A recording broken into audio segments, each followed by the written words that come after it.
Tana Mongeau fans are a little worried about her right now after a recent episode of her canceled podcast where she casually talked about this stalker of hers. Fans are feeling like the people around her aren't taking the situation as seriously as they should be given all the details she gave in this episode. Fans and her friends have called her out before for being dramatic in her storytelling, though I mean, it's Tana. She's known for her story times and they're always really entertaining because she's dramatic and that's how she hooks people in. But fans feel like this is something way different than just a funny little dramatic story and that this is something really serious. She's not trying to clickbait with this. This is not something that she brought up just to tell a story on the podcast. This is something that is very serious. You can tell how scared she is about this, and fans feel like it's just not something that her friends should be laughing about at all. So in the episode, Tana and Brooke sat down and talked about some random people that they've encountered. Brooke told a story about her old apartment building and the weird people that she's had weird experiences and run-ins with. Specifically, this one girl who used to live in the same building as her, she once asked her to watch her cat while she was away, and when she came home, she noticed that the girl had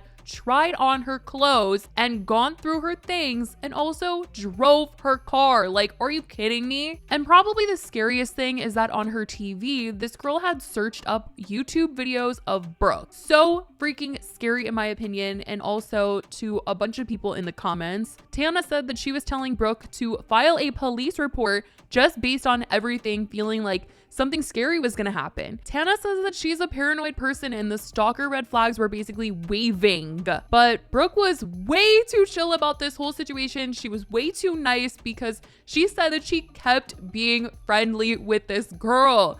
Later, she ended up asking Brooke if she could return the favor while she was out of town and asked Brooke to watch her cat. And Brooke said yes. I don't know why, because the way I would have been so creeped out, I probably would have tried to break my lease or something. I certainly wouldn't have been interacting with that girl ever again because I would have been so scared of her. But Brooke said yes. And when she went into the girl's apartment, she had no furniture, just a mattress on the freaking floor. And honestly, if I was her, I would have been so scared. I would have thought, okay, I'm gonna turn around and this girl is gonna be behind me and take me out or something. Because what do you mean? This girl came into my home, looked me up on the internet, didn't erase her search history, tried on my clothes, drove my car, has no furniture in her apartment, and is now asking me to watch her cat. I just would have felt like all of these things were supposed to be like some setup to get me or something. Especially because Brooke said that this girl is always talking about all the designer stuff that she has and owns. So what do you mean you have a Dior bag and all that and your apartment is empty, looking like my grave right now? Like, seriously, what the heck? Tana was literally so anxious just hearing Brooke tell this story because she didn't support Brooke being so nice to someone that was giving all of these red flags. And this is exactly why fans are so worried about Tana, because Tana goes on to talk about her stalker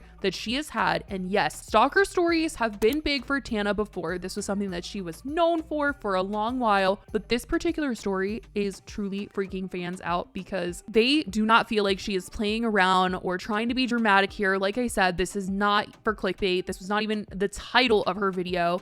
They are truly worried for her, especially given how chill her friends seem to handle those with red flags. And they're hoping that someone, literally anyone, starts to take it more seriously because it really is so creepy. So she said this has been going on for the last 3 or 4 years, that this stalker has been harassing her. It started because he was someone messaging her and Ashley on OnlyFans, and it just took a really scary turn where he would find where they were having dinner and then find out where they lived and send them photos showing them like, oh, I see you at this restaurant and stuff like that. Like, what the heck? She said that she ended up having to hire security, but no matter what she's done, this guy always seems to find a way to harass her or find out where she is. Every time I've moved, within the first month of me moving, this person makes it so known that like, I know your new address and I know where you are. Like when I was living in David Dobrik's house for like a little bit, he like left a letter on the gate. There was a security camera outside and he perfectly like walked and weaved to set the note like right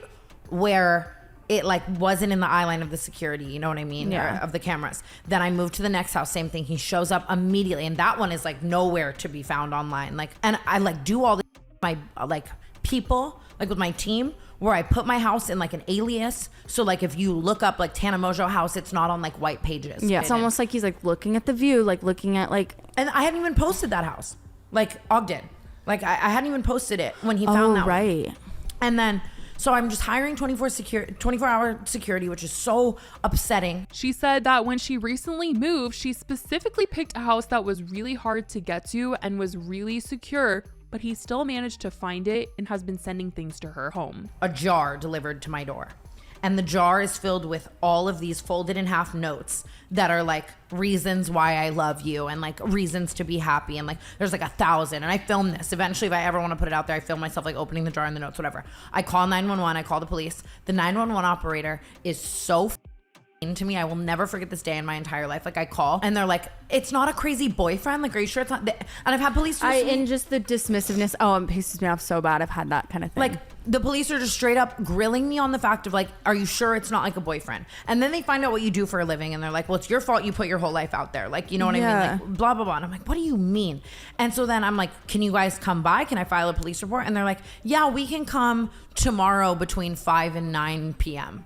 And I'm like, oh, I have to leave. Like, I'm getting on a flight. You know, like, is there any way you guys could come now? Like, they just dropped it off, like, right now. Yeah, like he knows where I live fully. Yeah, like, is there anything I can do right now? And they're like, well, it seems like you don't really care about it. It seems like you don't really, like, I'm like, what do you mean I don't care about it? Like, I'm just, you know, like, this whole thing. So then I hire security full-time again, and it's so expensive. And the head of my security is kind of like, Tana, I'm sorry, but no one's ever going to care, especially in LA, unless there is a body or a weapon. And like, that's just your truth. It's so upsetting to hear that literally nothing can be done in a situation, and there was no sense of urgency in the matter because it is just such a scary situation. And it's so frustrating that nothing can be done unless you're like already hurt or something, which is just so, it's so effed up. And the reason why fans are even more concerned is because, like I said, her friends are very chill about this whole thing. Like, they know that it's scary, but they're not taking it seriously enough. Like Tana seems to be. Obviously, we've seen how Brooke handled her situation, so everyone is just like, oh my god, Tana. They really want them to take it as serious as possible. And Tana said that she had recently posted to her story that she really wanted mango with chamoy, and then a couple days later she was sent an anonymous Amazon package of it. Doorbell rings and it's an Amazon delivery, an anonymous Amazon delivery, and it is enough chamoy for 100 people. Honestly, I'm talking really sweet liters. Everyone makes that joke and it makes me sick. Like Hunter was like, Tana, you might be the one. Not funny, but like, no, I'm not even kidding you. It's like 25 bottles of chamoy like this big, and I'm sitting there and that's why you're so much different than me, because I would have been like, oh.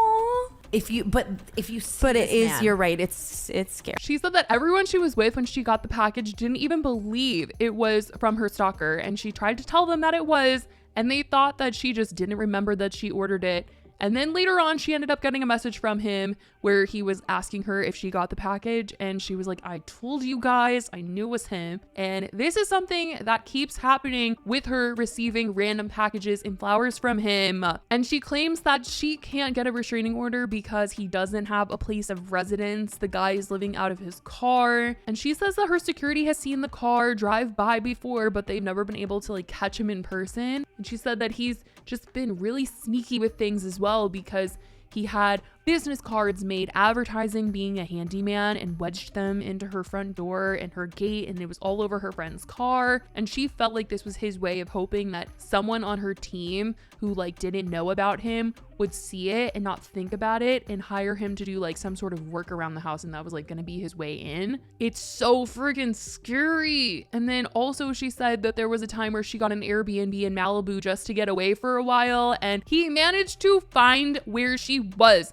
and send her drone photos of where she was staying, saying like, oh, it looks amazing. The whole thing is so freaky, and I feel like her friends are trying to keep it lighthearted and not scare her, but people really want them to be like more serious about it. And that's the thing. All of this is like, the way he's like saying everything is like from a place of love. Like he's like, my boyfriend like looks amazing. Are you enjoying the beach? Yeah, that's the thing. Like, he's not like threatening in any way. So that's why it's also kind of strange, because it's like he maybe just thinks he's being like nice and doesn't realize like, you know, like that we don't know each other personally, and it's like scaring the shit obviously, and that's where it gets into like the whole thing, whatever.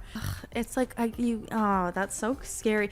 It like me, I'm hoping it isn't scary and he is just like, he really thinks that you guys are in love.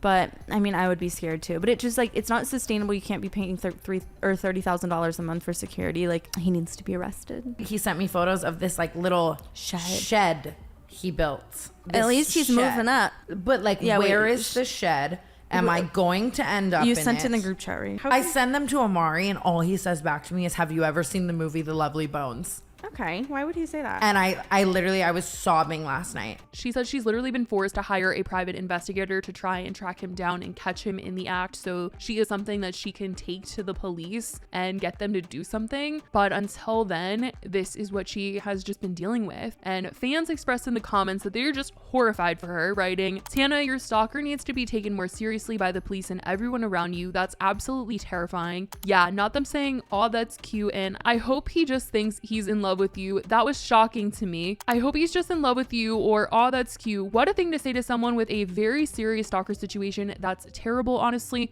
The whole situation needs to be taken way more seriously by everyone. Tana, someone needs to take your stalker more seriously. You need to be pressuring the police every day to help, whether that be arresting him or even just a restraining order. That is so scary and dangerous. Hopefully she is able to get a restraining order or something to get this guy off of her back, because this is just horrifying to think about and to be dealing with. But that is what Tana had to say about her stalker situation that is currently going on and how fans reacted to the information. Let me know what you guys think about this in the comments. I love you guys so much, and I will talk to you in the next video. Bye, guys.